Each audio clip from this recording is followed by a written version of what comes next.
It's February the 15th, 2022, and I have a new bee yard. And I'm going to show you what I've done here to create this new yard with my new hives.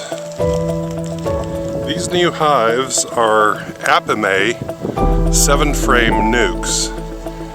They are narrower than traditional 10-frame hives, so I've had to redo all of the support joists and hangers to space them 12 inches apart instead of the wider distance that they were previously on the 10-frame hives. I've got 6 of them here right now, and I've got room for another 2 to expand this if I just put some 2x6s into those joist hangers. You can see that each one of the hives has color-coded entrance reducers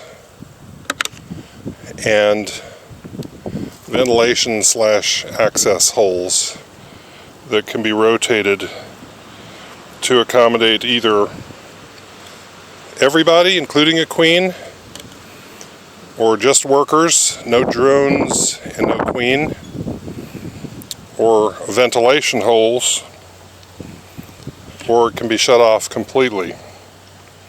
The entrance reducers are built in. They can be opened up to any one of a number of different positions to accommodate a few bees or lots of bees, or they can be sealed completely if you don't want anything to fly in or out at all. The Apame hives come with handles for picking the hive up, latches to hold the lids on,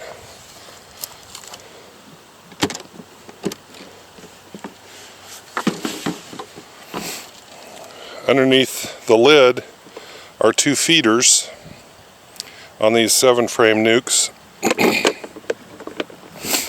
And it's possible to refill the feeder without coming in contact with bees at all. These little gadgets can either be positioned like this, where they fit all the way to the bottom so no bees can come out, or they can be flipped around this way and you can feed sugar or fondant in here, but in that case the bees come over this little ladder and out through the hole there and run around in here. I plan to feed them all sugar syrup in such a way that I don't have to ever expose myself to the bees. This will hold about 5 cups of sugar syrup. So the 2 together will hold a little bit less than a half gallon. Inside, each one of the hives is going to have 6 of these Pureco plastic triple waxed frames. And I'm using the triple waxed because if bees don't like the plastic, they will build comb in the most bizarre structures on top of here. By using triple wax frames, I'm hoping that they will draw comb out properly on here. Each one of the hives has one of these green drone frames, and the honeycomb pattern that's embossed in the plastic is larger than for the worker frames. You can see the difference there.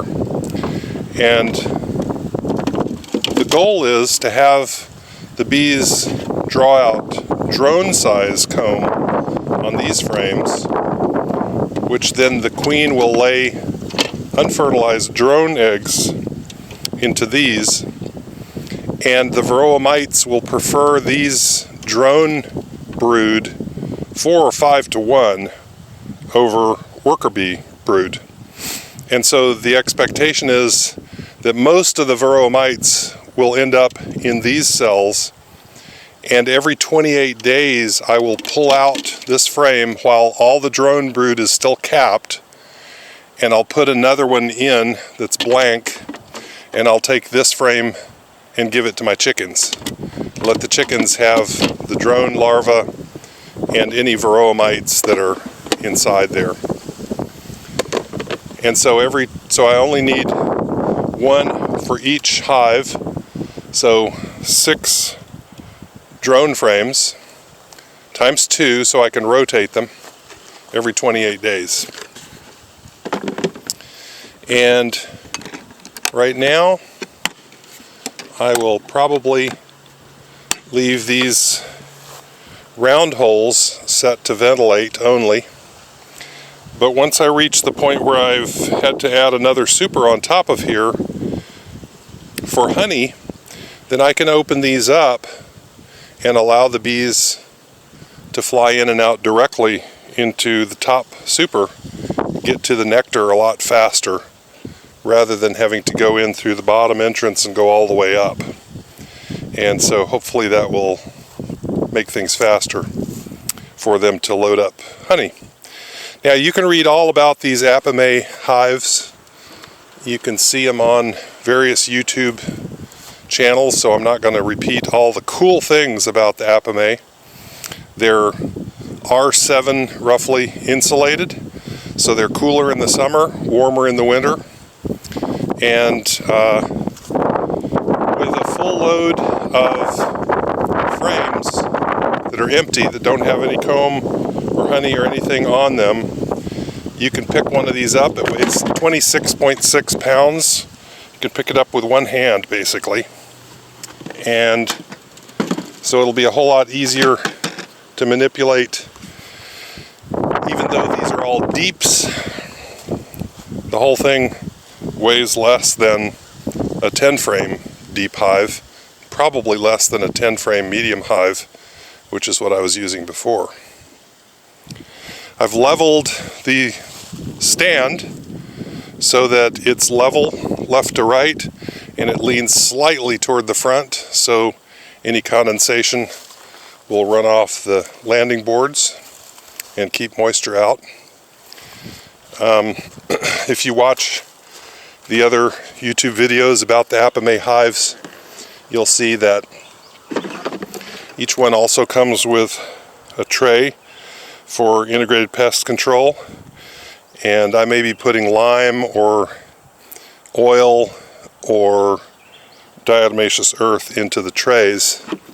And what happens is, as the hive beetles and varroa fall down through the hive, as the bees clean them off, they'll get trapped in that solution down in the tray and won't be able to make it out alive. So that's my setup. I'm picking my bees up April 2nd, and we'll load these up, and then we'll have our new bee yard up and running.